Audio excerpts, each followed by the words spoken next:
Sherry Lynn here. If you're looking for a delicious yet easy to make cauliflower mash recipe, this next video is for you. Check it out.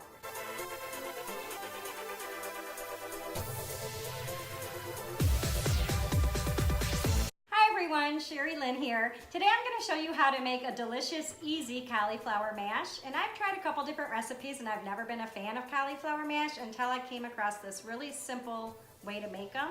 And now I do it like this every time.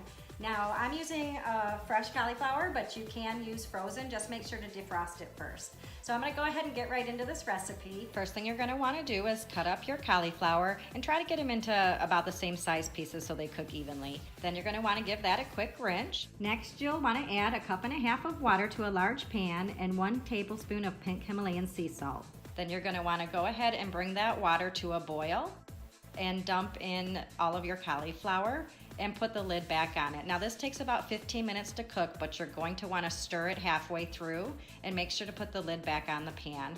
Once they're done, you should be able to break through them really easy with a knife. It should cut like butter with no resistance.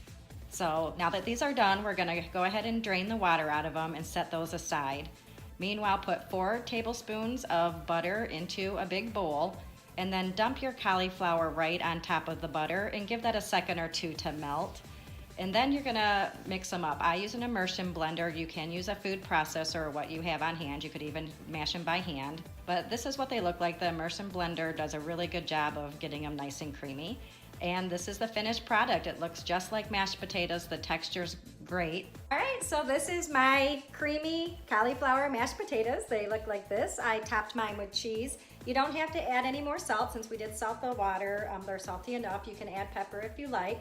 But let's go ahead and give these a try.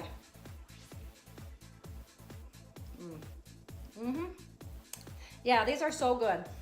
Go ahead and give them a try and then comment and let me know what you think of them. It's a good base recipe. You can add bacon, whatever you'd like to these. Chives would be good too. But yeah, hope you enjoy it.